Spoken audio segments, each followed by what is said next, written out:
بسم اللہ الرحمن الرحیم۔ السلام علیکم۔ زندگی ترتیب بلکہ حسن ترتیب کا نام ہے، لیکن کبھی کبھی یہ ترتیب اپنے آپ سے باہر ہو جاتی ہے۔ جس طرح کناروں کے اندر بہنے والا دریا کبھی نہ کبھی اپنے آپ سے باہر ہو جاتا ہے اور پھر تمام زندگی کو بے ترتیب کر دیتا ہے۔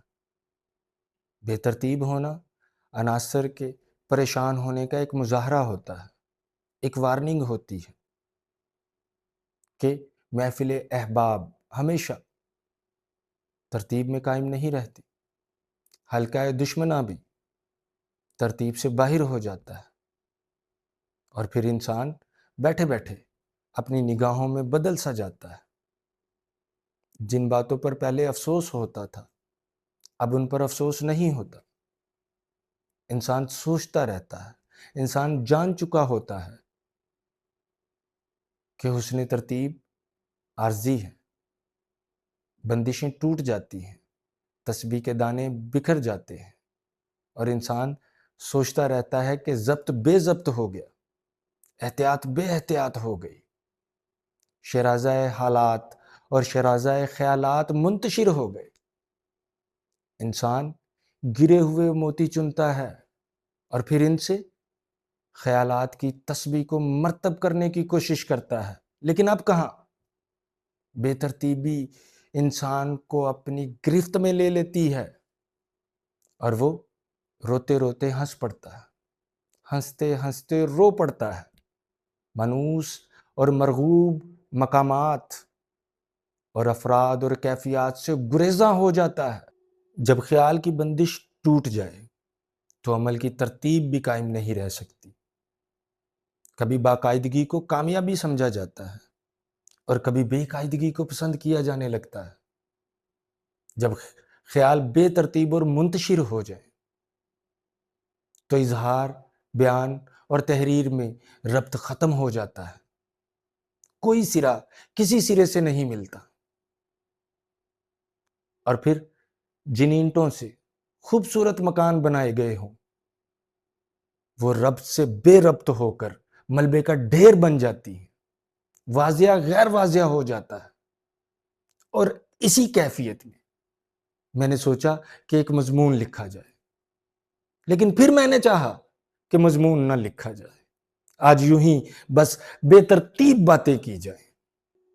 میں غور کر رہا تھا کہ ہماری عبادتیں، ہماری ریاضتیں اور ہماری دعائیں اتنی با اثر نہیں ہوتی جتنی ہم سے پہلے لوگوں کی ہوتی تھیں۔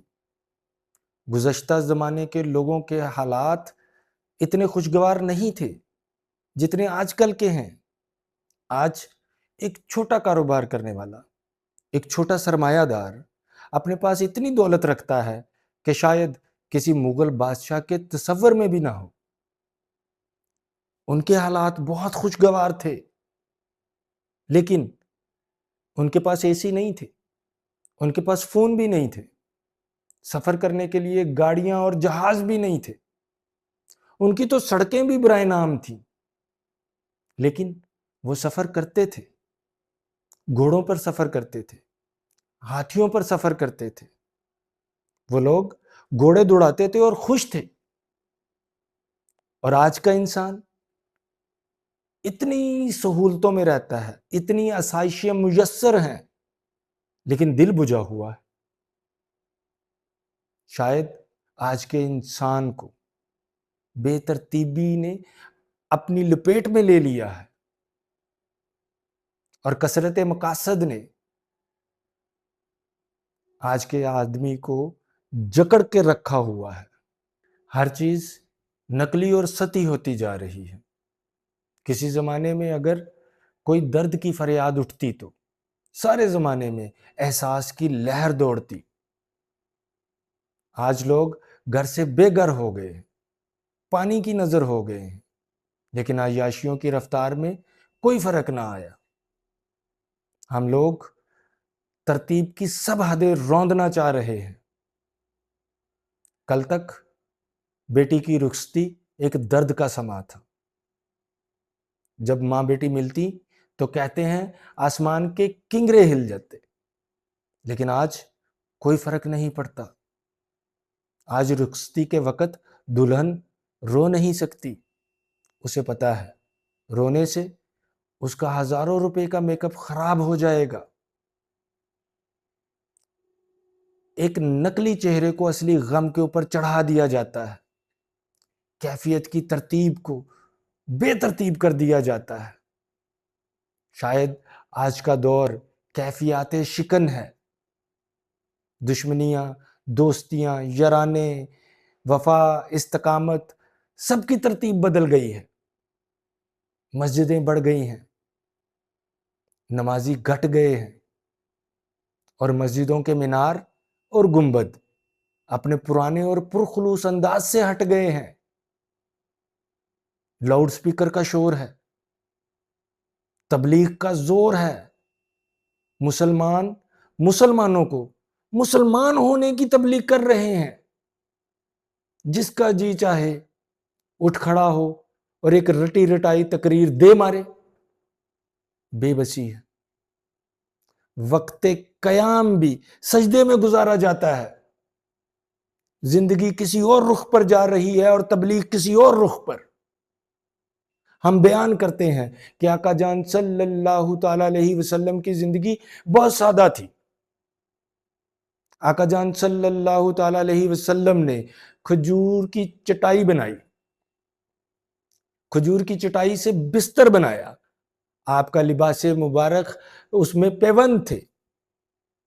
ہم لوگ آقا جان صلی اللہ تعالی علیہ وسلم کو ماننے اور ان کی راہ پر چلنے کا دعویٰ کرتے ہیں، جبکہ ہماری زندگی میں اور اس زندگی میں بہت فرق ہے۔ آقا جان صلی اللہ تعالی علیہ وسلم نے شادی کی تقریبات کو سادہ ترین رکھنے کا حکم فرمایا، اور آج آقا جان صلی اللہ تعالی علیہ وسلم کے ماننے والے اپنے بچوں کی شادیاں کرتے ہیں، لاکھوں روپے خرچ کیے جاتے ہیں، اور لڑکی والے بارات کے استقبال کے لیے اور طعام کے لیے بے دریغ خرچ کرتے ہیں۔ یہی نہیں، بارات سے پہلے رسم حنا ادا کی جاتی ہے، سرعام گانا بجانا ہوتا ہے، ویڈیوز بنائی جاتی ہیں، سرعام اپنے مسلمان ہونے کا مذاق اڑایا جاتا ہے۔ کیا بنے گا؟ ہم آقا جان صلی اللہ تعالی علیہ وسلم کے رستے پر چلنے کا دعویٰ رکھتے ہیں، اور پھر سب یہ حرکتیں۔ ایسا لگتا ہے کہ ہر شعبہ اپنے آپ سے باہر آ گیا ہے، ہر ترتیب ٹوٹ گئی ہے۔ امیر اپنے پیسے کی نمائش کر کے غریب کو مزید غریب کر دیتا ہے۔ غریب کی بیٹی ہی رہتی ہے، اسے دلہن بننے کا حق اس لیے نہیں ملتا کیونکہ اس کے پاس وسائل ہی نہیں ہیں۔ یہ عجیب باتیں ہیں۔ پہلے زمانے میں استاد کردار ساز ہوتے تھے، بچوں میں عظمت کردار پیدا کرتے تھے، زندگی کی حقیقتوں سے آشنا کرتے تھے، اور آج کچھ اور ہی ماحول پیدا ہو گیا ہے۔ آج کی درس گاہیں کچھ اور ہی قسم کے انسان پیدا کر رہی ہیں۔ ہم چاہتے ہیں کہ ہر طرف اسلام پھیل جائے۔ ہم نے جو خود اسلامی معاشرے کی بنیاد رکھی ہے وہ بے ترتیب سی ہے، اس کی حالت بے ترتیب سی ہے۔ ہم اپنے بچوں کو انگلش اسکولوں میں داخل کرواتے ہیں اور چاہتے ہیں اسلامی روحانی معاشرہ پیدا ہو۔ ہم کیا بو رہے ہیں اور کیا کاٹنا چاہتے ہیں؟ ہم عجب قوم ہیں۔ عبادت عربی میں کرتے ہیں، دفاتر میں انگلش بولتے ہیں، دوستوں کے ساتھ اردو میں گفتگو کرتے ہیں، بے تکلف، اور گھروں میں ہم مادری زبان استعمال کرتے ہیں۔ ہم شاعر مشرق اقبال رحمۃ اللہ علیہ ان کے کلام کو بڑی عزت دیتے ہیں، مگر ان کی زندگی پر بھی اعتراض کرنے سے باز نہیں رہتے۔ قائد اعظم کو بابا قوم مانتے ہیں، لیکن ان کے دیے ہوئے پاکستان کو وہ عزت نہیں دیتے جو اس کا حق ہے۔ ہم رحم دلی پر سبق دیتے ہیں، اس کے فوائد اور محاسن بیان کرتے ہیں، مگر لوگوں پر رحم نہیں کرتے۔ لوگ اتنے امیر ہیں کہ بس بے حساب، امیر لوگوں کا مال بڑھتا ہی جا رہا ہے اور غریب لوگوں کی تعداد بڑھتی جا رہی ہے۔ کنارے پر پہنچ جائیں تو آپ کے استقبال میں امدادی کیمپ موجود ہوں گے، لیکن ڈوبنے والے کے پاس کوئی نہ پہنچا۔ میرے دوست، یہ وسائل کی بات نہیں ہے، یہ احساس اور جذبات کی بات ہے۔ ٹیلی ویژن پر کشتیاں دیکھنے والے کیا سیکھیں گے؟ ظلم دیکھنا اور ظلم کرنا پسندیدہ مشغلہ ہوتا جا رہا ہے۔ اس طرح فحاشی کے حجابات کو اٹھایا جا رہا ہے۔ ہماری زندگی میں روزمرہ کے نئے الفاظ کو شامل کیا جا رہا ہے۔ گینگ ریپ ایک روزمرہ عام استعمال ہو رہا ہے۔ ہمارے اخبارات، نیوز چینل ملک میں ہونے والے گناہ اور جرائم کو نمایاں سرخیاں دے کر عوام کو کیا تعلیم دے رہے ہیں؟ سنسنی خیزیت پیدا کرنا کاروبار کے لیے اہم ہو گیا ہے۔ ڈرنا چاہیے ہمیں اس وقت سے جب سب ترتیب بے ترتیب ہو جائے۔ باپ بیٹا اور ماں بیٹی کے حجابات اٹھ چکے ہیں۔ کیسا لحاظ، کیسا ادب! ہر روز سوشل میڈیا پر فحاشی قوم کے کردار میں زہر گھول رہی ہے۔ ہمارے بچے اور نوجوان دیکھتے دیکھتے کچھ اور سے ہوتے جا رہے ہیں۔ ہمیں ڈرنا چاہیے اس وقت سے، شاید یہی وقت ہو وہ قیامت کا۔ اس سے پہلے کہ ہم سے سب کچھ چھین لیا جائے، ہمیں بہت کچھ چھوڑ دینا چاہیے اور پھر سے ترتیب نو پیدا کرنی چاہیے۔ انسان کو چاہیے کہ وہ انسان کا دکھ سمجھے، بلکہ انسان کو چاہیے کہ وہ انسان کو انسان تو سمجھے۔ یہ وقت کا عبرت کدہ ہے میرے دوست، یہاں سے کوئی چیز بھی نہیں اٹھائی جا سکتی۔ زمین کا انتقال کراتے کراتے بندے کا اپنا انتقال ہو جاتا ہے۔ اس طرح ہم کسی اور کے مال کی حفاظت کرتے رہتے ہیں اور ہماری آنے والی نسلیں مال کے انتظار میں ہماری رخصت کی دعا کرتی رہتی ہے۔